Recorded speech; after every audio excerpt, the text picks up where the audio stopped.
The chair was too small for me, that was the first thing I noticed when I walked into the galactic conclave chamber for the first time. Every seat at that great curved table had been built to fit the species sitting in it. The breath had wide, low platforms that supported their four-legged frames. The Dathi had tall, narrow columns of heated air where they hovered. The Shen had tanks of green liquid bubbling softly, and humanity 8 billion people, the youngest space faring civilization in recorded galactic history, had been given a single plane seat tucked at the far left end of the table near the ventilation duct where a faint mechanical hum never quite stopped.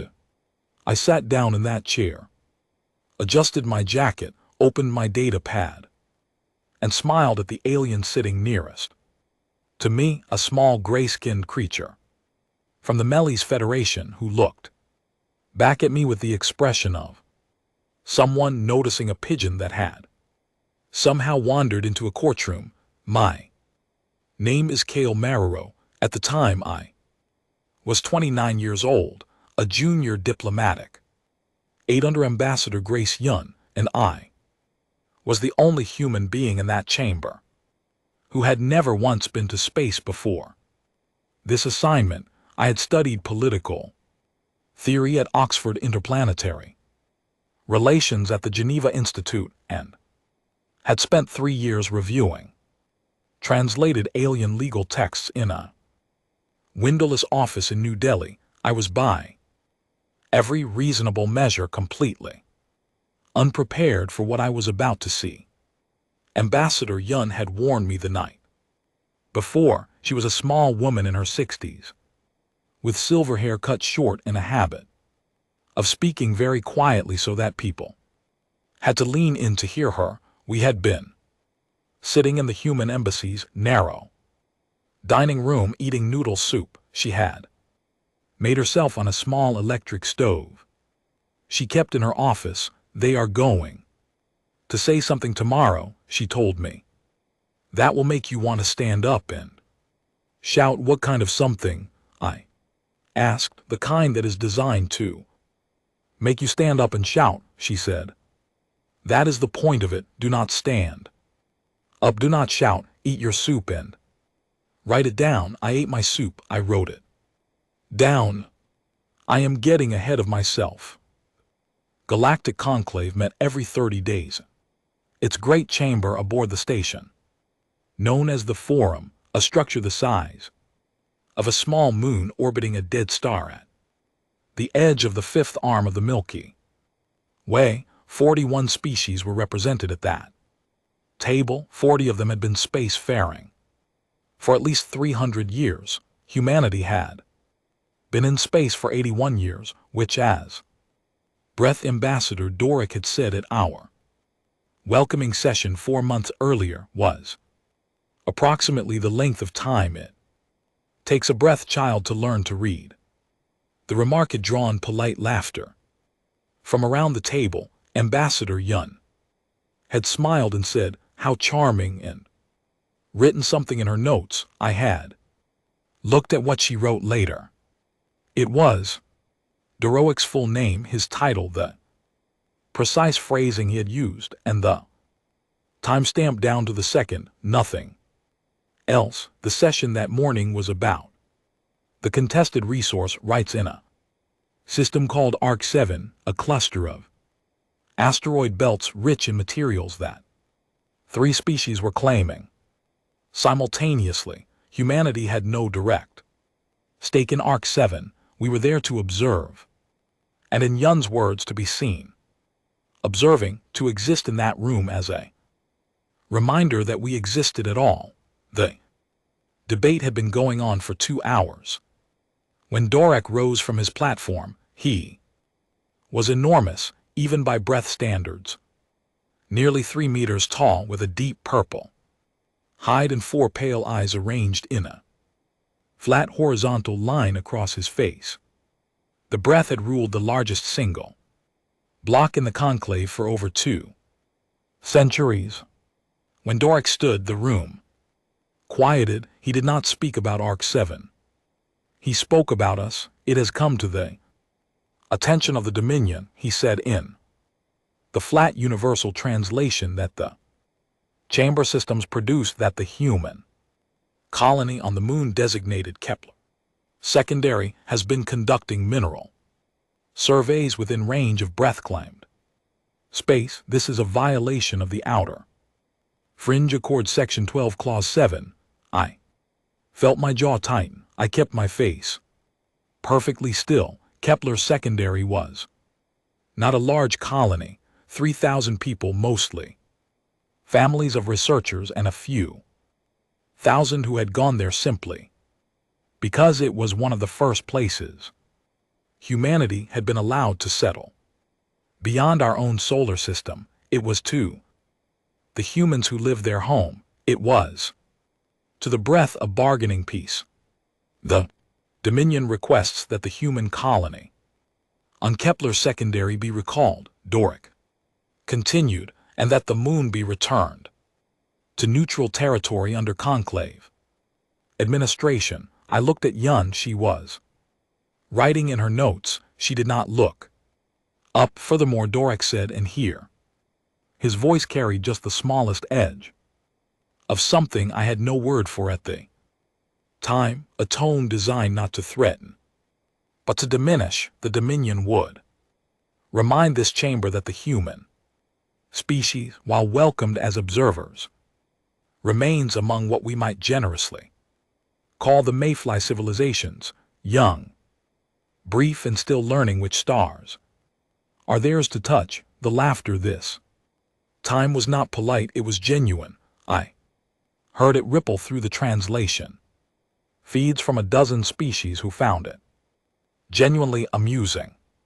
The pigeon in the courtroom had flown too close to the judge's bench. I did not stand up. I did not shout. I looked down at my pad and wrote down every word. After the session, Yun and I walked back through the forum's long corridors in silence. The station was beautiful in a cold, ancient way, all curved metal and dim amber lighting built by a civilization that had ceased to exist 4,000 years ago and repurposed by the conclave into something functional if not comfortable. I had never gotten used to the smell, which was the blended air recycling of 41 different species and smelled approximately like a library that had once been a fish market. They are going to take the colony, I said. Yes, Yun said, and we are not going to stop them. Not today, she said. Then what are we going to do? I asked. I was young. I wanted an answer that sounded like action. She stopped walking. We were in a long empty corridor, the kind that connected the public chambers to the residential sections, and for a moment there was no sound except the faint hum of the station's recycled atmosphere. Kale, she said, do you know why every species in that room laughed when Doric called us mayflies? Because they think we are weak, I said. No, she said, because they are certain of it. Certainty makes people careless. Certainty makes people stop watching. She started walking again. We have been in space for 81 years. The breath have been in space for 900. The Shen for over 1,000. In galactic terms, we are infants. She paused. But we are infants who have already survived things that would have ended most of these species before they reached orbit. She did not explain what she meant by that. She did not need to. I had read history. Every human had. 3 weeks later, the conclave formally approved the breath's claim. Kepler's secondary was reclassified as neutral territory. The 3,000 people who lived there were relocated to a transit station and eventually resettled on 2 other colony worlds. There was no military action. There was no protest that carried any weight. I attended Every session of the proceedings, I wrote down everything. I smiled when it was appropriate to smile, and I said nothing that was not required. On the last day, as the final vote was recorded and the session closed, Dorek passed behind the human delegation seat.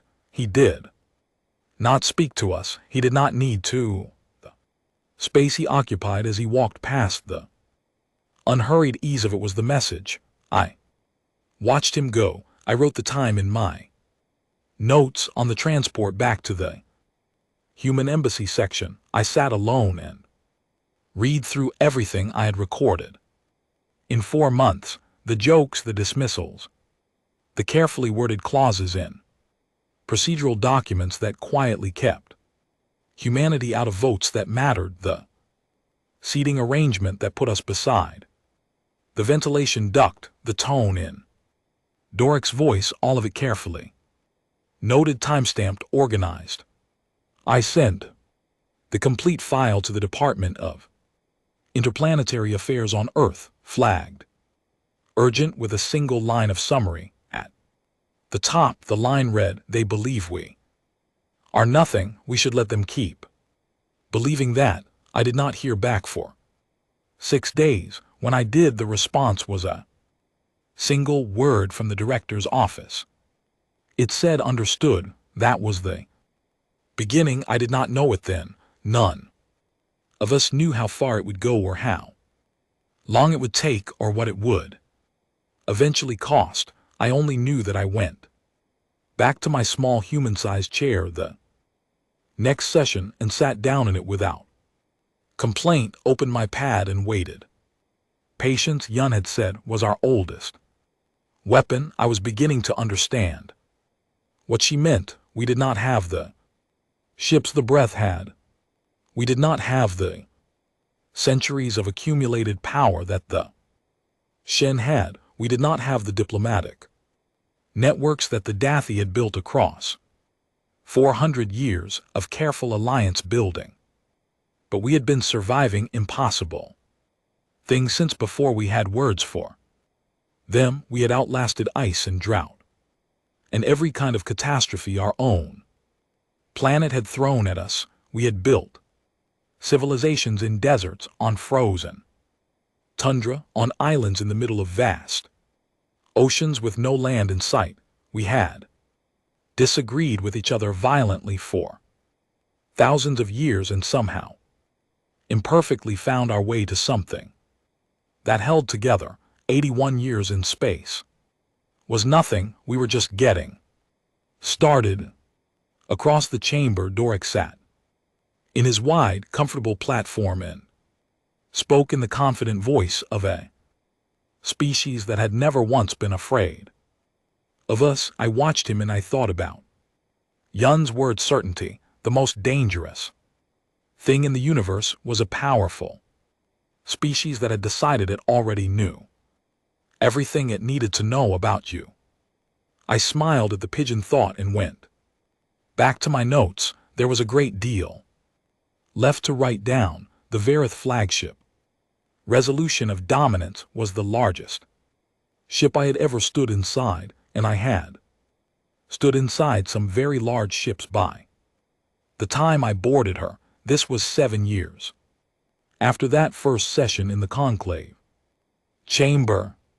7 years in which I had attended 216 sessions, filed 4,300 pages of diplomatic reports, learned conversational breath, which no human had bothered to do before me because the universal translator made it unnecessary, and that was precisely why I did it, and been promoted 3 times to the point where I now held the title of Senior Diplomatic Liaison, which meant that Ambassador Yun was still in charge, and I was the one she sent into rooms she did not want to sit in herself. The invitation to tour the resolution of dominance had come through official channels, dressed up in the formal language of galactic goodwill. What it actually was, and everyone knew, What it actually was a demonstration. The breath wanted humanity to see their military capacity up close, to feel appropriately small, and to go home and think carefully about the cost of ever being anything other than cooperative. I had accepted immediately. Y had raised an eyebrow. You want to go? Very much, I said. She studied me for a moment. Take good notes, she said. I took exceptional notes. The resolution of dominance was 4 km long. It carried a crew of 12,000 breath, a fighter complement of 900 vessels and weapons, arrays that could, according to the specifications that General Krav had cheerfully shared with me in the welcoming briefing, reduce a medium-sized moon to rubble in approximately 4 hours. KV was a thick set breath with a deep rust-cold hide, and the particular kind of pride that comes not from personal achievement but from inherited dominance, the pride of someone who had been powerful so long they had forgotten it was a thing that could change. He walked me through the ship's main artillery deck with the enthusiasm of someone showing off a new home they were very pleased with. I asked questions. I asked a great many questions, and I asked them in the way had spent 7 years learning to ask questions in galactic diplomatic settings with exactly the right amount of impressed ignorance, just curious enough to be flattering, never quite curious enough to seem like I was actually trying to learn something.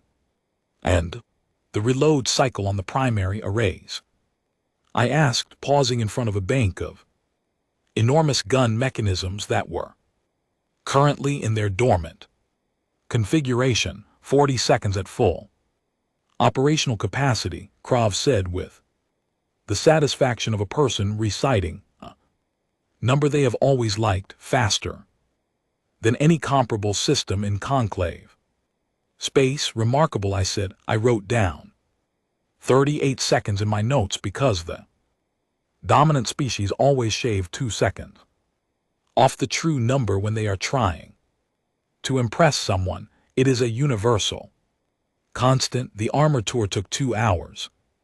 Krav explained the layered composition with the detail of someone who had clearly given this tour before and found it genuinely enjoyable. I listened to every word. I asked about the specific alloy ratios in the outer hull plating.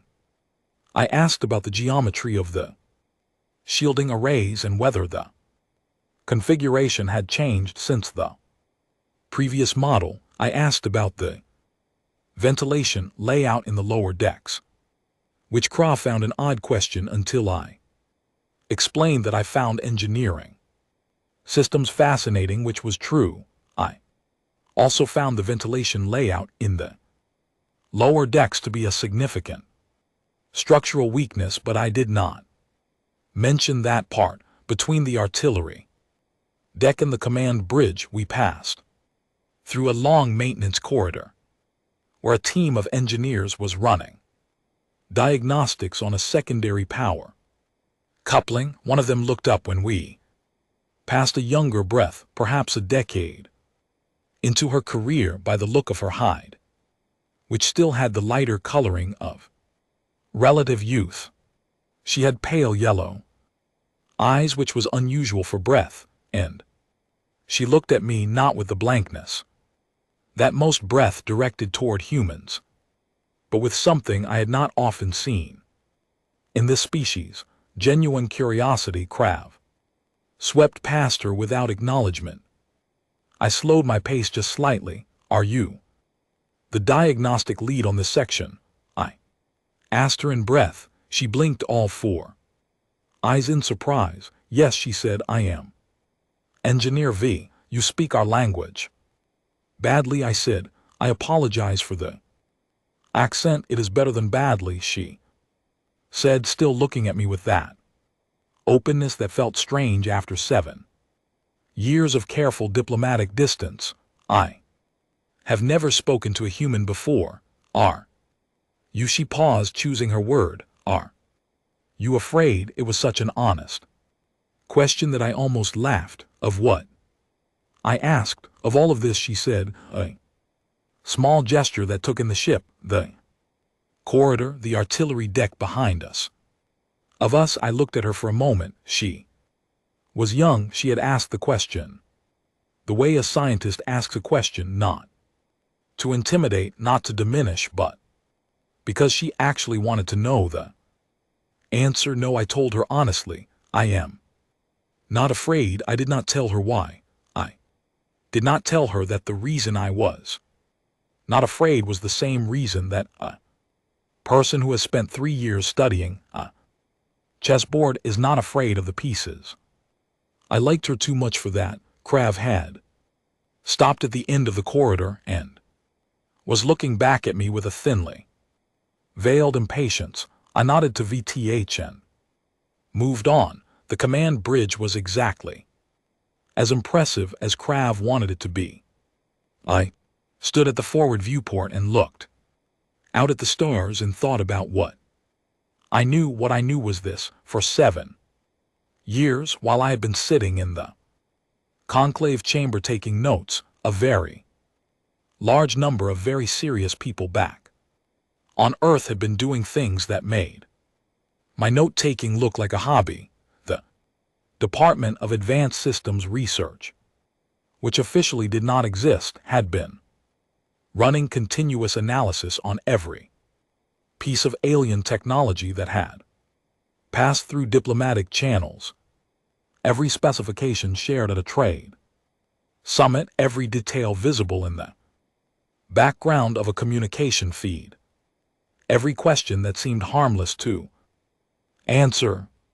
Our people were exceptional at finding the meaningful signal inside information that other species gave away, because they did not imagine anyone would bother to use it. The fleet development program, which also officially did not exist, had been building ships for 31 years, not the kind of ships humanity had sent to its first diplomatic meetings, small, polite vessels designed to demonstrate that we were not a threat. Different ships designed by engineers who had spent their entire careers studying what galactic warfare actually looked like, and then asking a simple question: what would an opponent who had studied all of this build instead? The answer was not bigger guns. The answer was not thicker armor.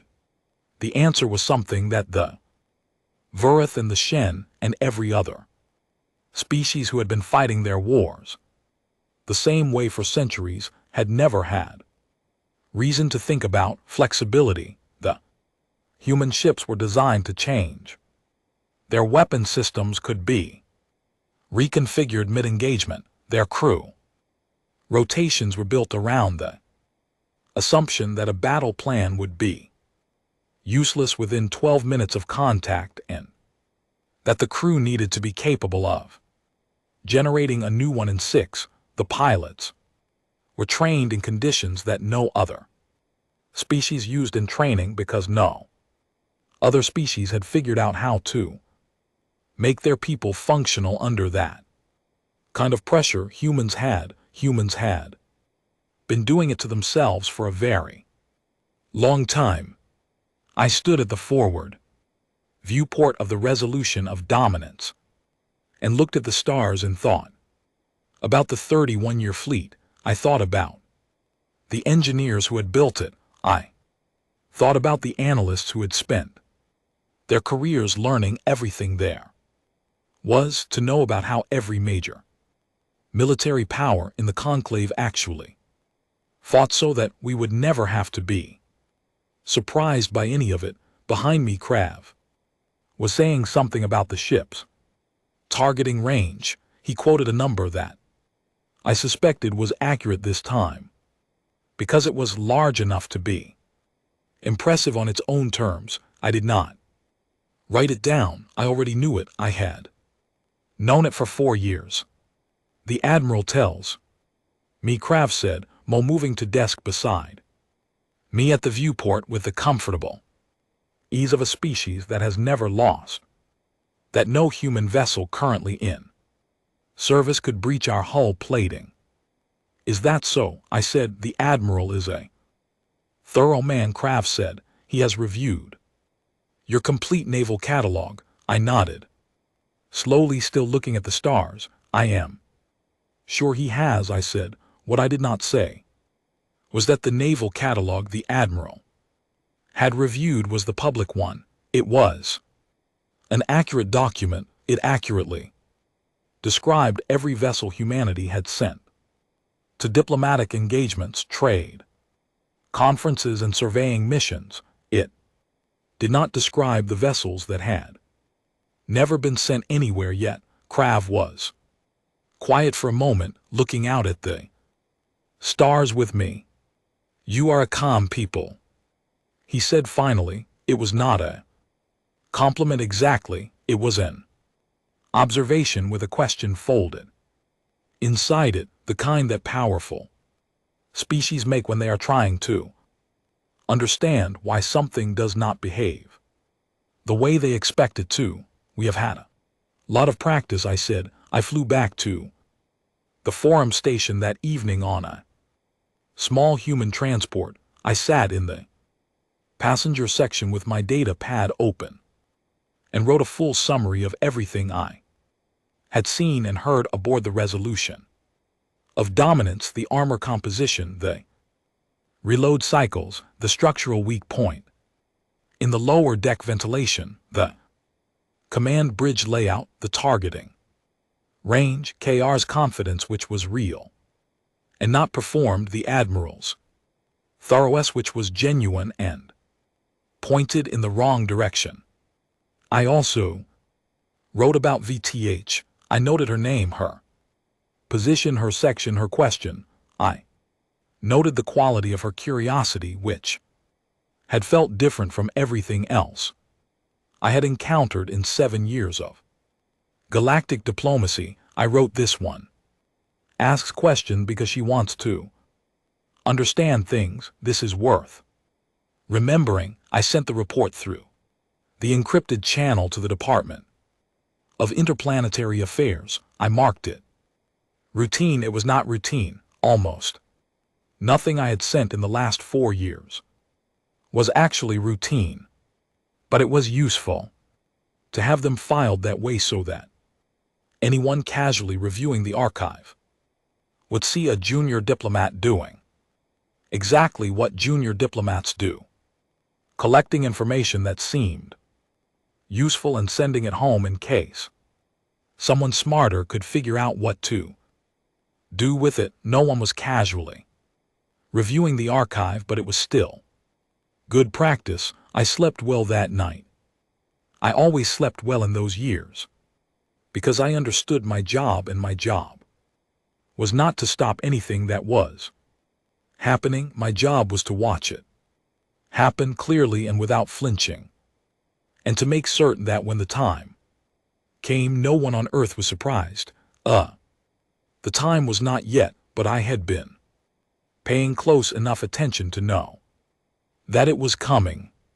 Somewhere in breath space, 3,000 humans who had once lived on Kepler Secondary were building new homes on other worlds. They had not been asked if they wanted to move. They had not been consulted or compensated properly or given more than 4 weeks notice. They had simply been informed that the land they lived on was no longer theirs, packed their belongings, and gone. I thought about them sometimes when I sat in the conclave chamber and watched Doric speak with the unhurried ease of certainty. I thought about what it feels like to be told that the place you call home has been reclassified.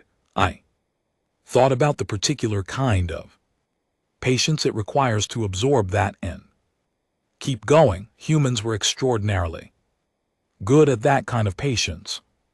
It was not a gentle quality, however much it looked like one from the outside. It was The patience of a person who has chosen to wait for the right moment rather than the first available one. Dvorak was still calling us mayflies in his informal remarks. It had almost become a catchphrase for him. I had heard it quoted approvingly by 2 other ambassadors in the last year, which told me something useful about the shape of the consensus in that room. Let them keep the word. I thought they can have it. Words are cheap. What they were not keeping, what none of them had any idea. We had been quietly, carefully, relentlessly building for 31 years was everything that actually mattered. I closed my data pad and looked out the transport window at the stars going past.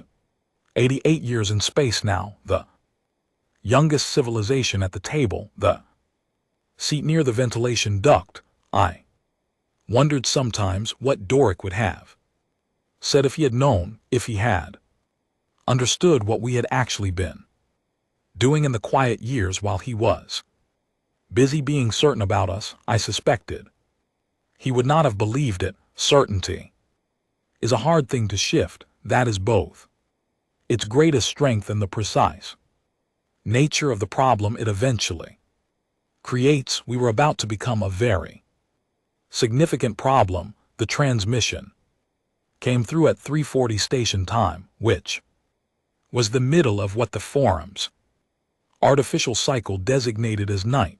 I was asleep when my communications unit activated with a priority override code, the one reserved for situations that could not wait until morning, which in 14 years of service I had heard exactly twice before. I was sitting up and reading before I was fully awake.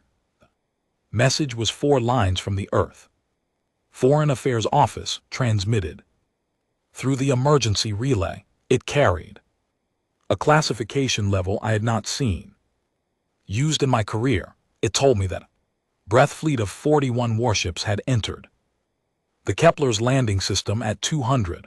It told me that orbital positioning had begun. It told me that the colony's communications had been suppressed.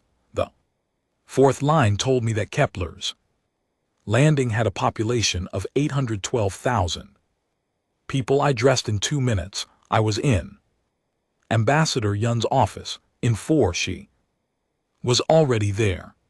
She had been awake since the transmission came through, sitting at her desk with both hands flat on the surface in front of her, looking at the far wall with the expression she used when she was calculating something that required absolute stillness of mind. Grace, I said. I know, she said. They are not stopping this time at 3,000 people. I said. No, she said. This is different. She looked at me. The conclave session begins in 3 hours. We will be present in Earth. I asked. She was quiet for a moment. Earth has been notified, she said. Relevant departments have been notified. There was a weight in how she said it. Not the weight of helplessness. Something else, the weight of a woman who knows what she set in motion and is now watching it approach. How long have you known this was coming? I asked. That something like this was coming, she said. Since Kepler's secondary, that it would be this colony, this size, this method. She paused. 6 weeks. I sat down. And the relevant departments, I said. Slowly. They have had 6 weeks. They have had considerably longer than that. She said. 6 weeks is simply how long they have had the specific coordinates. I looked at her across the desk and understood in the way that you understand something when you have been standing close to it for years without quite seeing the shape of it. What 14 years of careful note-taking and encrypted reports and routine filings had actually been part of. Yun looked back at me calmly. You were never just watching Kale. She said. None of us were the conclave emergency session. Convened at 700, I had not slept, I did not notice the chamber was fuller than usual. Several ambassadors who typically sent deputies had come themselves, drawn by whatever communication network moved news through the upper levels of galactic diplomacy faster than any official channel. The atmosphere in the room was the specific kind of uncomfortable that large groups of powerful entities produce when something is happening that they did not predict and are not sure how to respond to. The breath feed was on the main display. Doro had not yet activated it. He stood at his platform with the same unhurried ease he always carried, but I had been watching him for 14 years and I could see something underneath it. Not quite unease, something closer to the expression of a person who has placed a large object on a table and is waiting with complete confidence for everyone to understand that they cannot move it. The session chair called for order and invited Dorak to address the chamber. Dorak spoke for 9 minutes. He spoke about historical breath claims to the Kepler system. He spoke about the inadequacy of current boundary treaties. He spoke about the cost of maintaining stability in the outer fringe and the reasonable expectation that civilization with the resources and experience of the breath dominion should bear that cost with appropriate territorial acknowledgement. He did not use the word annexation. He used the phrase administrative reorganization of contested space, 812,000 people. When he finished, the session chair asked if the human delegation wished to respond. I had been thinking about what to say. Since 3:40, I had written 4 different versions on my pad during the session, scratching each one out, too long, too detailed, too much like argument, which was what they expected. The last version I had written was 3 sentences. Then I had deleted 2 of them. I stood up. The chamber was very quiet. I was aware that this was in the long, careful math of the last 14 years. The moment after the quiet, the human delegation, I said, acknowledges the breath ambassador's remarks. I paused. We will handle this. I sat down. The chamber remained quiet for a moment longer than was comfortable. Then it erupted into the various sounds that 40 species make when they are all surprised simultaneously, which is a remarkable thing to hear. Dorak looked at me. I met his 4 pale eyes across the table. His expression did not change, but I watched something move through it. Not concern, not yet a recalibration, a slight adjustment in the model he had been using for 14 years to understand what humans were. I looked back at my pad at E847 station time. The forms Oxers registered an event in the Kepler's landing system that the system's analysis software initially categorized as a gravitational anomaly and then 7 seconds later recategorized as a simultaneous emergence event. 44 vessels dropping out of faster-than-light transit at coordinated positions around the Kepler's landing orbital zone. This information appeared on a secondary display at the edge of the chamber's main screen. It was small text. Most ambassadors did not notice it. Immediately, I noticed it. I had been waiting for it. The breath fleet in the Kepler system had been in positioning formation for 6 hours, 41 warships arranged in a hemisphere around the planet, weapon systems active, communications suppressed. The Verith admiral in charge of the operation had received no response from Earth through any official channel he had by his later account not expected one. Resolution of dominance's admiral had reviewed humanity's complete naval catalog. The math was straightforward. The 44 human vessels that came out of faster-than-light transit around Kepler's landing were not in the complete naval catalog the admiral had reviewed. They were not in any catalog that had ever been shared with any species at any diplomatic function. They had been built in a program that officially did not exist by engineers who had spent 31 years asking what an opponent who had studied all of galactic warfare would build instead, crewed by people who had been trained to assume the first plan was already obsolete and to make a new one in 6 minutes. The Breath Admiral's first response, according to the communications that were later recovered, was laughter. He described the human fleet to his bridge crew as small and expressed the opinion that Earth had made a significant miscalculation. 11 minutes and 40 seconds later, all 41 breath vessels in the Kepler's landing system had either surrendered or lost propulsion.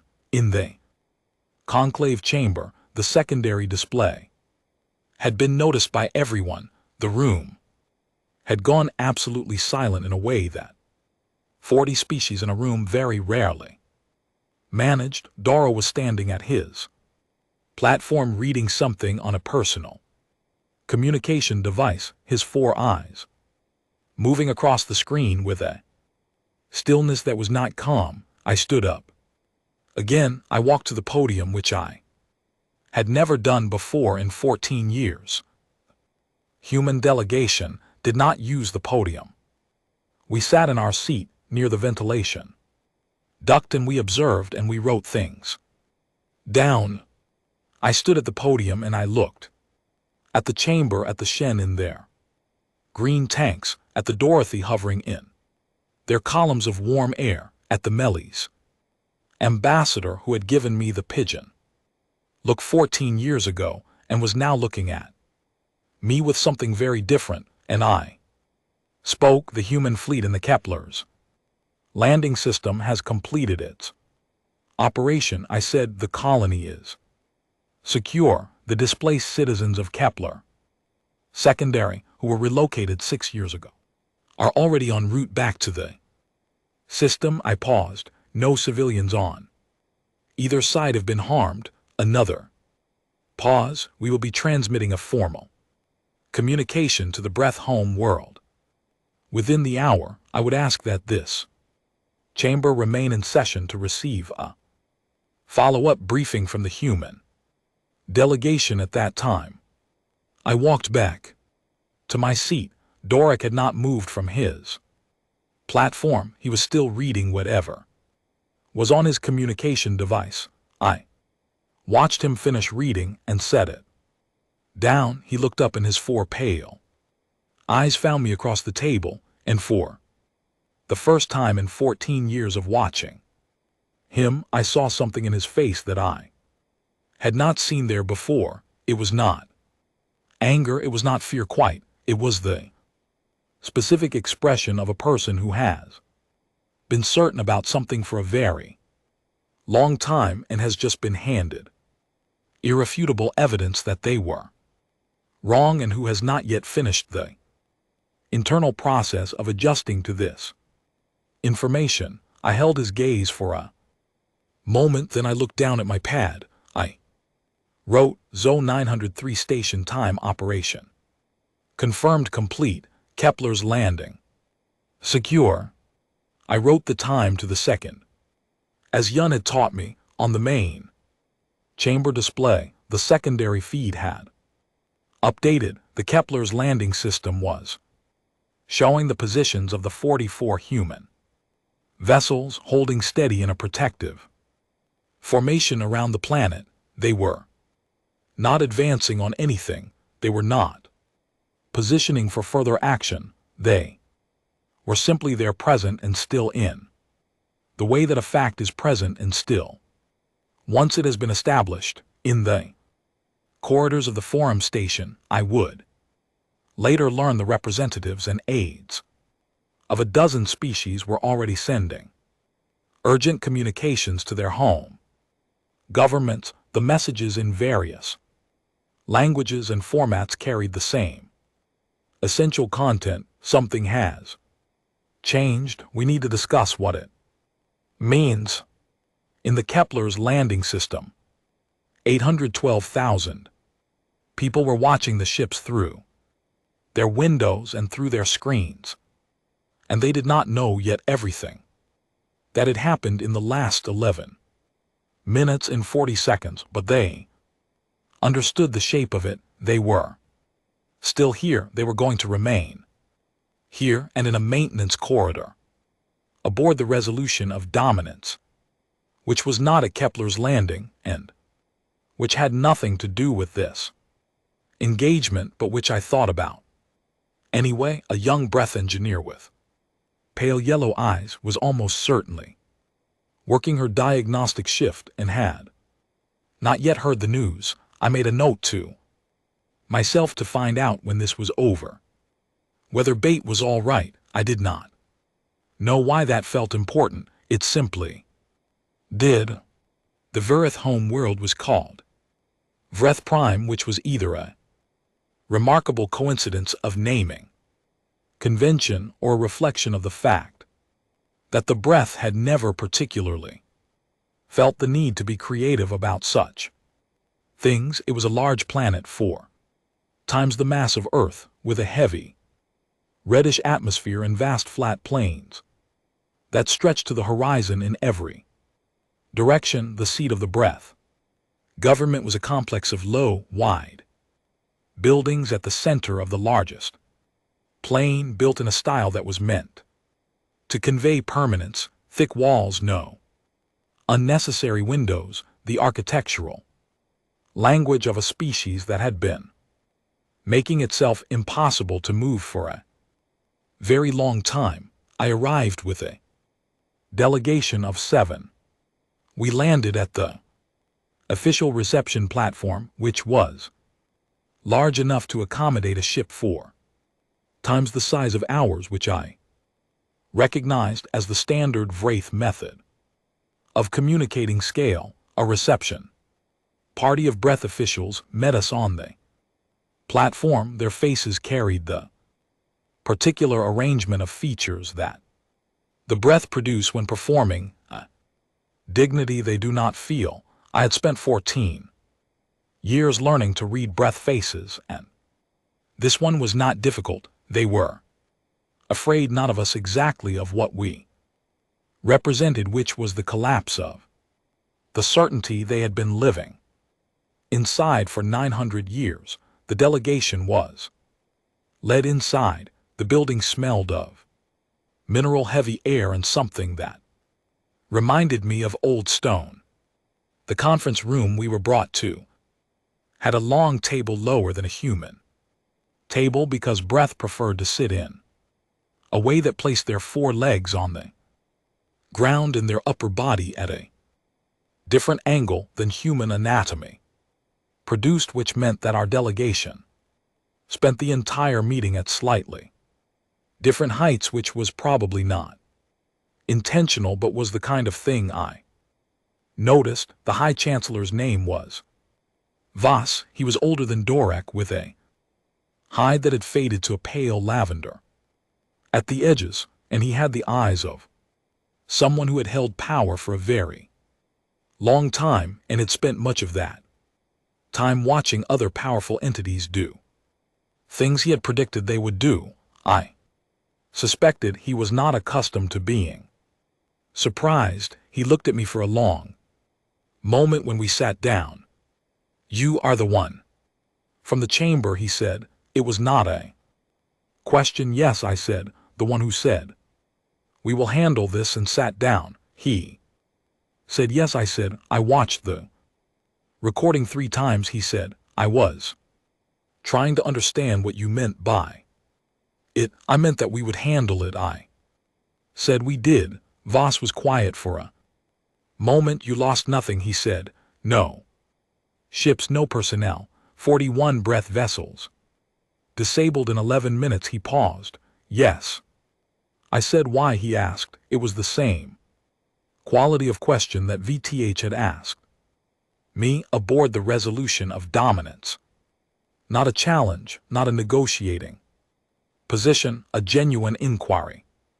I wondered if it was something particular to Verith, individuals who had reached a certain point in their understanding of things, or if it was simply the question anyone asks when the world has behaved in a way they did not expect, because stopping was the point. I said, we did not come to destroy your fleet, we came to secure our colony. Those are different things. You could have continued. Vast said, our home world's defensive capacity. He paused, which was itself an answer. I know, I said.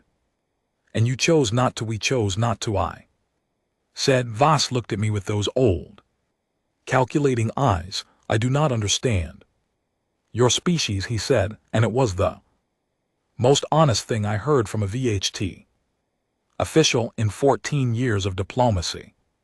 Most people don't, I said, until they do, and by then it is usually too late to use the information.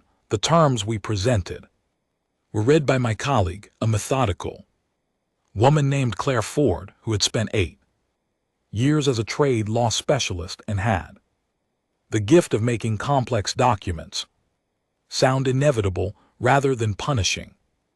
She read for 40 minutes. The terms were what they were: reparations structured over 12 years, a demilitarization of the outer fringe border sectors that the Breath had been using as their primary staging ground, the formal return of Kepler's secondary and full restoration of property rights to its original residents, and a public statement to be broadcast on every conclave channel in which the Breath Dominion formally acknowledged the events and accepted responsibility for them. That last item was the one that took the longest to discuss. The Verith government had a complicated relationship with public acknowledgement. It was not that they were incapable of it, it was that 900 years of being the dominant power in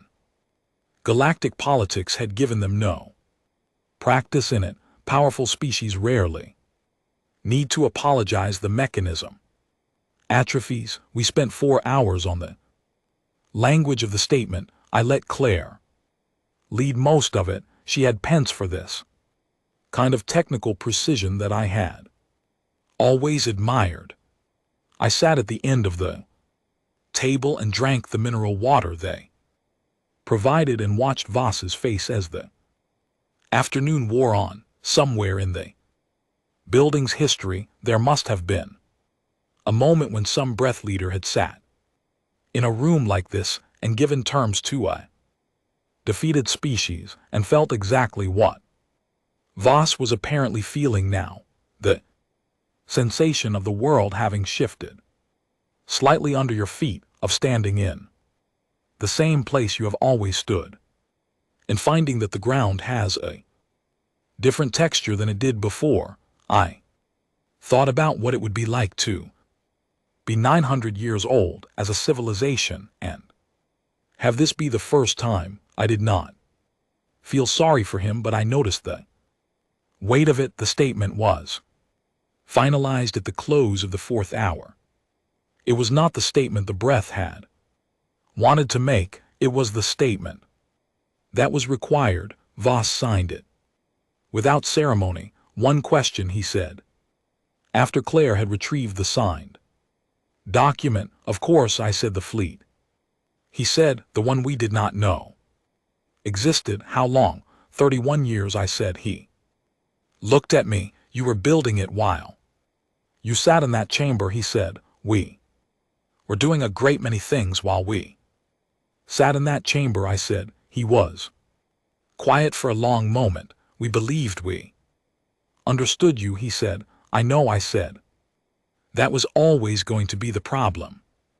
I paused. Chancellor, can I tell you something that is not part of these negotiations? He inclined his head, which in verb body language indicated willingness to hear something unexpected. We did not want this, I said.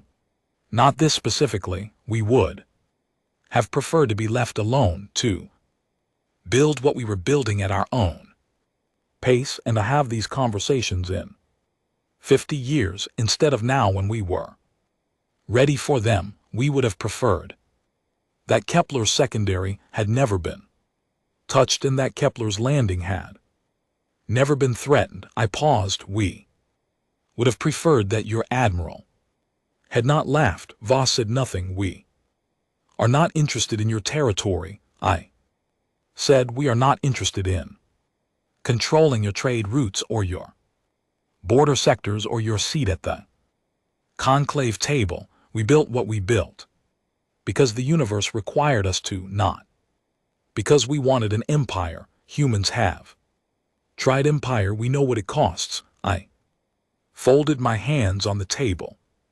What we want is to be left alone to do what we do, which is figure things out and to have that choice respected. Vass looked at me for a long time, and if it is not respected, he said, then we will handle it. I said, as we have demonstrated. After the meeting, while the delegation was preparing for departure, I walked out of the conference building onto the wide stone steps that faced the plain. The reddish sky of Wreath Prime was deepening into evening, which was a dark copper color that I had not expected to find beautiful, and did. Somewhere across the plain, enormous birds that I did not know the name of were moving in slow circles above the horizon. I heard footsteps behind me and turned. It was a young breath official from the delegation staff, not Voss, not any of the senior members. Someone junior, assigned to logistics, who had spent the day sitting at the back of the room with a data pad. Her hide was young light. Like Veth's, she had been watching me with the same quality of attention throughout the session. Envoy Marrero, she said in careful but functional standard. Yes, I said. She hesitated. Engineer VTH sends regards. She said she asked me to tell you that she has received the scholarship information. She is considering it. I looked at her. I had sent the scholarship offer through a back channel 3 days after the conclave session, before we even arrived on Breath Prime. It was not an official diplomatic act. It was the thing I had written in my notes. This one asks question because she wants to understand things. This is worth remembering. Tell her I said that the offer does not expire. The young official nodded and went back inside. I stood on the steps for a while longer, looking at the copper sky and the birds making their slow circles above the plain. Behind me, the Breath government was signing documents that would change the shape of their next century. In the conclave chamber, the session chair was preparing to receive our follow-up briefing on Kepler's landing colony. Administrators were beginning the process of welcoming back the citizens who had been displaced 6 years ago in the shipyards that still officially did not exist. The engineers who had spent 31 years building something that the world had never seen were probably, I imagined, having a very quiet drink. I thought about what Yun had said to me 14 years ago in that empty corridor on the Forum station. Certainty makes people careless. Certainty makes people stop watching. I thought about Doro at his platform with the unhurried ease of 900 years of dominance, calling us mayflies, handing us the word as if it were obvious. I thought about the mayfly. It lives for a single day. In that day it does everything it needs to do with an intensity that larger, longer lived creatures rarely manage. It does not wait for a more convenient time. It does not pace itself for a future it does not have. It simply moves completely and without hesitation through the one day it has been given. We had been given considerably more than one day, and we had not wasted a single one of them. I went back inside to finish the work. Conclave chamber looked different to me now than it had on the first day. It was the same room, the same curved table, the same amber lighting, the same blended air that still smelled faintly of fish market, but I had been sitting in it on and off for 23 years, and a room changes when you have changed inside it often enough. The seat near the ventilation duct was still there. I did not sit in it anymore. The seat I occupied now was at the center of the human delegation section, which had been expanded from a single chair to a proper segment of the table 4 years ago, following a conclave restructuring that no one had openly called what it was, which was an acknowledgement that the math of power in this room had been recalculated and the seating arrangement needed to reflect it. The chair at the center was comfortable. I had chosen it deliberately. It faced Door's old platform directly, which was now occupied by a younger VHT ambassador named THRL, who had been assigned to the conclave post after Dorek's retirement following the events of 3 years ago. THRL was careful and precise and said very little that was not considered in advance. He had clean briefed at length on the concept of not underestimating humans, which meant he now slightly overestimated us, which was a different kind of useful. This session was not an emergency. It was the ordinary kind. Trade disputes, boundary discussions, the slow procedural work of managing galaxy in which 41 species were attempting to coexist without doing irreparable damage to each other. The atmosphere in the chamber had been different since Kepler's landing, in the way that rooms are different after something has happened in them that everyone in the room knows about and no one is entirely sure how to reference. There was a new quality of attention directed at the human delegation, not fear, exactly something more useful than fear. Respect is too simple a word for it. It was more like the recalibration that when someone you have filed in a particular mental category refuses to stay there. They had filed us as mayflies, brief and inconsequential, and we had declined to be that, and now they were all in the process of building new category and were not yet sure what to put in it. I was 3 days from my 52nd birthday. My hair had gone gray at the temples in the last 2 years, which the human embassy staff had apparently found reassuring, since it suggested I was aging in a visible and understandable way. Ambassador Yun had retired the previous year and was living on Kepler's landing, which she had said she chose because it seemed like a place that had earned some peace. I missed her every session. I had learned more from watching her not react to things than from any formal training I had ever received. The new Qualari ambassador arrived midway through the morning session, escorted to the chamber by the Forum's protocol office. The Qualari were newly admitted to the conclave.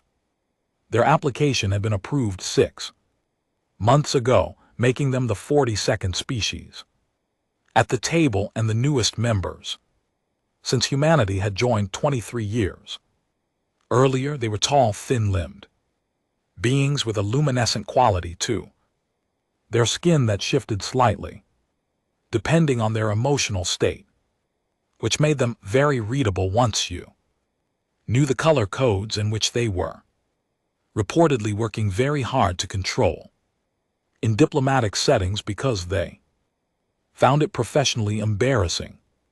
The Quarry ambassador's name was Sela. She was young for a senior diplomat.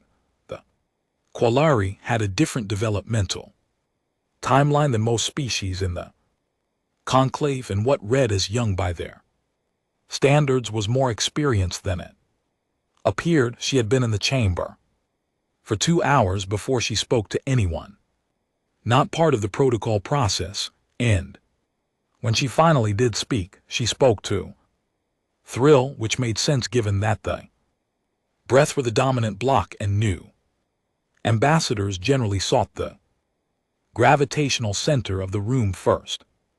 I watched their conversation from across the table. I did not hear it. I could see Sela asking something that required a longer answer than she had expected, because her luminescent skin cycled through 3 colors while she listened. Then she looked across the table at me.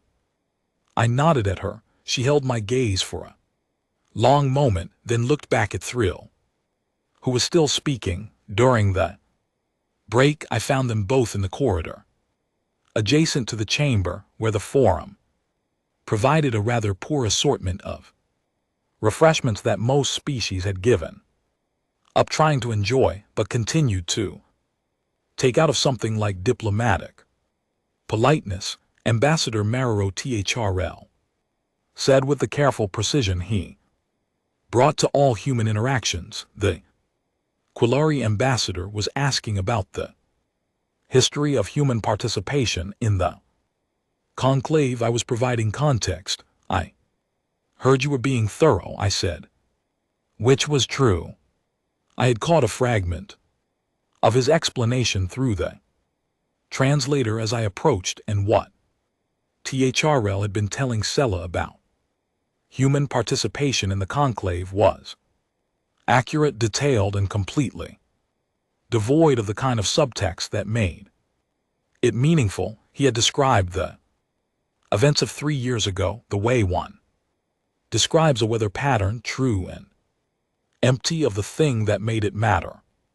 Sela was looking at me with an expression that I recognized across species lines because it is one of the genuinely universal ones. She was trying to form a question and was not yet sure if it was appropriate to ask. Please, I said, because I had found that this word tends to help. What should we know, she said, about humans? It was.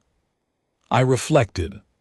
The same question Bate had been trying to ask me on the maintenance deck of the resolution of Dominance 10 years ago, phrased differently. What are you? The question always meant, what category do I put you in? How do I understand what you are? Before I could answer, Thrill spoke. Allow me, he said. I looked at him. Thrl had been in this post for 3 years, and in those 3 years he had said almost nothing to me that was not required by the formal structure of a session. He was polite, and he was precise, and he was careful in the way that someone is careful when they have been told very clearly that the last person who was not careful had made a significant error they could not recover from. But in this moment there was something different in his voice, not warmth exactly.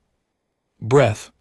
We're not a warm species, something more like the quality that Voss had shown at the end of our meeting on Vreth Prime, when he had set aside the negotiating register and asked a real question, the quality of honesty that exists in a species that has recently had its certainty adjusted and is still in the process of integrating the adjustment.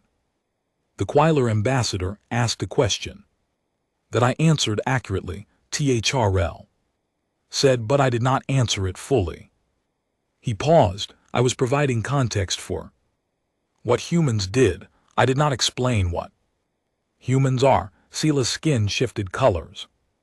I stayed quiet. Humans, Thrill said, are the only species in this conclave that arrived having already defeated themselves. He was quiet for a moment, as if choosing each word carefully. Every species here has survived external threats, ice ages, resource collapse, contact with hostile neighbors, the standard list. Humans survived all of that and also survived a period of internal conflict so sustained and so complete that by the time they reached space they had already experienced most of the ways a civilization can threaten itself from within. They came to us already knowing what they were capable of. At their worst, they had already looked directly at that and kept going. Anyway, Sailor was very still. Her skin had stopped cycling. When we believed they were weak, Thrill said, we were not incorrect about the surface of the thing. They are physically fragile by galactic standards. Their lifespans are short. Their emotional range is wide enough to be destabilizing under ordinary circumstances. He paused. What we were incorrect about was the relationship between fragility and strength. We assumed they were inversely proportional. In humans they are not. In humans they are the same thing. I looked at Thrill. In 23 years in this chamber, across 14 years of watching Dorek and 3 years of watching Thrill, I had never heard of Ririth say anything like this about us. Ambassador THRL, I said. I am being accurate, he said, which was the closest of wrath. Diplomat comes to an apology for being surprising. You are, I said. Sela looked between us. Her skin was a steady soft color that I did not know the name for when, but which she later told me when we had become colleagues in the proper sense meant something like this is more complicated than I expected, and I am glad I am here to learn it. There is one more thing, Thrill said, and now his voice had the quality of someone stating a thing they have thought about for a long time and have decided it needs to be said clearly. The silent law, it is not written anywhere in the conclave charter. There is no resolution, no formal precedent, but every species in that room, a small gesture toward the chamber, knows it now, and the quali should know it on their first day rather than learning it in the way we learned it. What is the law? Sela asked. THRL looked at her steadily. You do not provoke the humans, he said, not because they will retaliate disproportionately. They are on average more restrained than most species in this chamber once they have made their point, not because they are the most powerful military force we are aware of, although they may be. He paused. You do not provoke the humans because of what it says about you. If you do, any species that has access to the last 23 years of information about this civilization and still decides that provoking them is a reasonable choice, has made a decision that reflects poorly on their judgment in every other area as well. The conclave functions on trust and judgment. Losing it is expensive. Sela absorbed this in the way that a genuinely intelligent person absorbs something that changes the shape of what they thought they knew, quietly, completely without resistance. I see, she said. The break ended. We went back into the chamber. I sat in my seat at the center of the human delegation and opened my pad and watched the room settle back into its ordinary rhythms. Across the table, THRL took his position at the breath platform. We did not look at each other. We did not need to. What had been said in the corridor was what it was, a thing stated, received, complete. 2 months after that session, I received a message from a research institution in the Vreth Dominion's academic network. It was a formal inquiry about collaborative research opportunities in materials engineering. The inquiry was signed by Dr. VTH, newly appointed to a joint conclave research fellowship. The inquiry mentioned that she had been accepted to the fellowship partly on the strength of coursework completed at a human university. I replied within the hour. I said we would be glad to discuss it. In the months that followed, something continued that had already been quietly underway for 3 years. Pattern of small adjustments across the galaxy. 3 species voluntarily submitted disputed border sectors to conclave arbitration that they had previously refused to negotiate.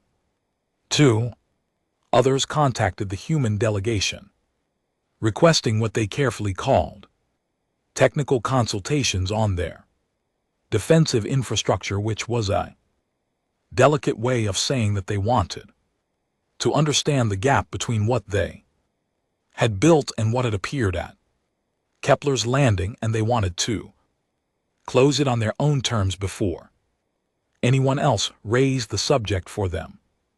The Dathi opened a cultural exchange program with Earth, the Meles Federation, whose ambassador had given me the pigeon look 23 years ago, sent a formal diplomatic note using a phrase they had never previously directed at a human institution.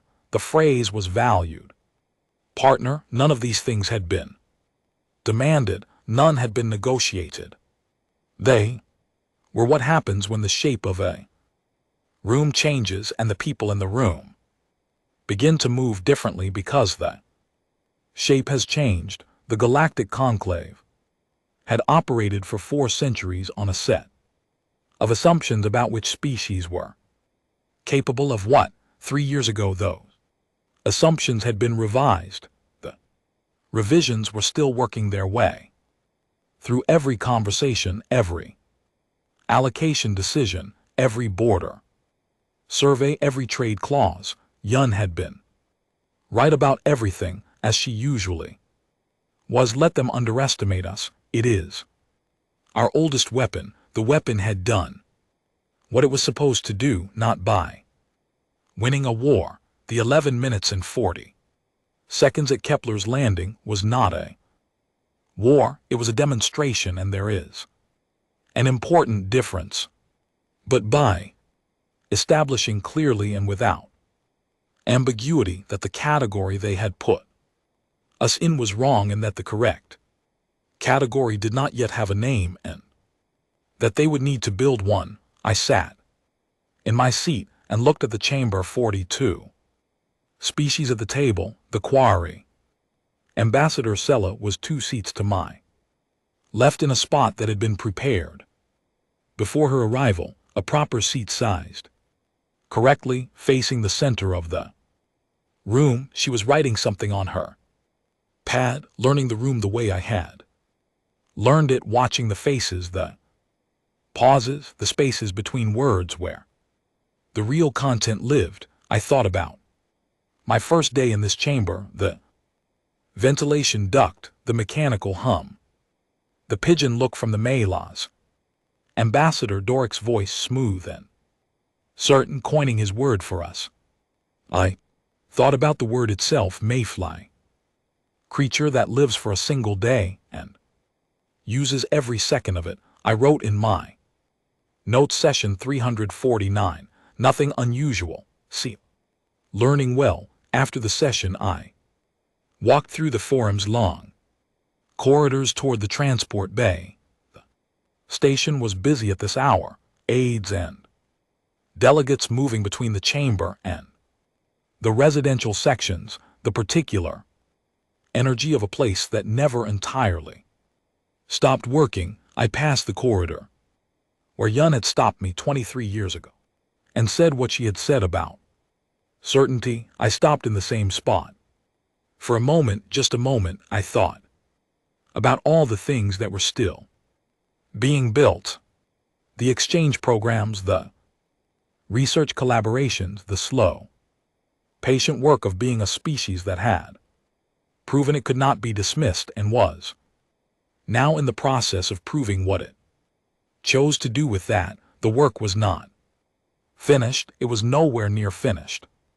The universe was large and complicated, and full of species who had not yet been surprised, and some of them would need to be in time, and some of them would learn from watching others and would not need to be, and the difference between those two outcomes was exactly the kind of work that took decades and required someone to sit in uncomfortable chairs near ventilation ducts and write things down with great patience and no fanfare.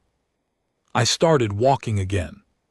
Somewhere on Kepler's Landing, Grace Yun was living in a house she had chosen because it had a good view of the coastline, and she was probably reading something, and she was probably correct about it. Somewhere in a VHT research institution, VTH was working on materials problems that no one had solved before, and was probably asking questions that made her colleagues uncomfortable in the productive way. Somewhere in the shipyards that still did not officially exist, the engineers who had built the fleet were working on the next version of it, because that is what engineers do, and because the universe rewards those who do not stop. I reached the transport bay. My shuttle was ready. I sat down, opened my pad, and started writing the session report.